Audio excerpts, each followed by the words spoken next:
Can we get a comment on him as a football player? Yeah, Paul is a young guy with a huge talent. Very interesting skills. He's tall.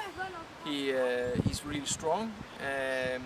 The opponent don't like to play against Paul because he is so tall.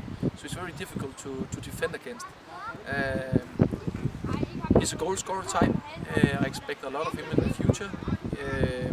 Since he came here, he has improved in the physical level. He was not that good in running. He always was a kind of a type who was not working so much around on the pitch. But now he is improved, so he can be the first defender in our team, meaning that he's gonna make a lot of pressure on the opponent, the build-up play. He can also receive the ball, lay it good off, and he is also quite good in the finishing with the feet and the head. So, if I should look into the future, I think Paul has a really big talent, and I'm gonna expect a lot of him in the future.